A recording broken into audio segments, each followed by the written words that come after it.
Hey guys, so in today's video I'll show you how I'll go about learning recursion. So these are 5 problems that you can solve in 5 days, one per day.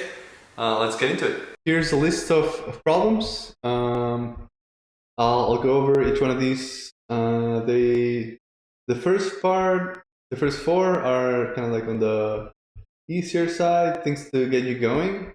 The 5th one is a more difficult one, so definitely you're going to be spending more time on that one, at least an hour. For the first 4, I'll recommend you take around 45 minutes to solve them before you look up the solution. For the last one, take as long as you want and then look up the solution if you don't get to it. Right, so let's go over the description of the problems. The first one is generating the n Fibonacci number in a sequence. So Fibonacci, if you don't know about it, is summing the sum of the previous 2 values in the sequence. It starts with 0 and 1, so Fibonacci of 0 is 0, Fibonacci of 1 is 1, and then you start getting the sum of the previous 2 values. So 0 plus 1 is 1, and then you sum 1 plus 1, these 2 previous values, and that gives you 2, and then to get the 3, you sum 1 plus 2, which are the 2 previous values, and so on and so forth. So the idea is that you should create a function that no matter what number you give it, it's going to give you the result on at that part of the sequence. So take a pause here. Don't move forward. Just solve this problem. If you want to, I guess, like, you decide if you want to go and see all the problems first before you start. You can do that, but I think I'd probably lean towards just pausing here, dedicating the time to finish this one, and then continue watching the rest of the video. So for the second problem, the problem of day 2, it would be getting the factorial of a number. So factorial of 0 is 1, factorial of 1 is 1, and if you don't know how factorial works, it's the product of that number it's the product of that number and all the numbers before it. So for 3, you're going to multiply 3 times 2 times 1, and that's going to give you 6.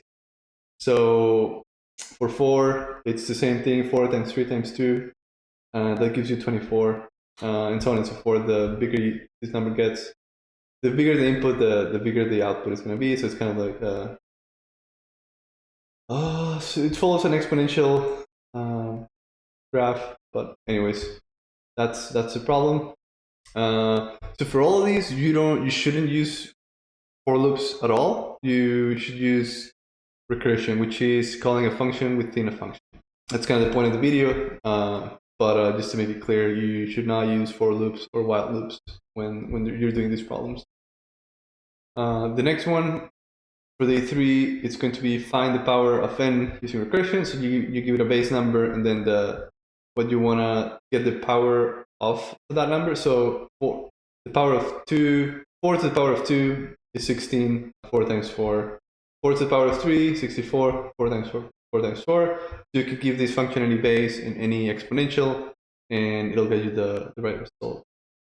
Problem number 4 is given a string. Any string, you recursively are going to generate these asterisks or stars in between each letter without using any loops. So you gotta use recursion, call the function within itself, and generate this output, kind of like coding, and it gives you coding separated with stars.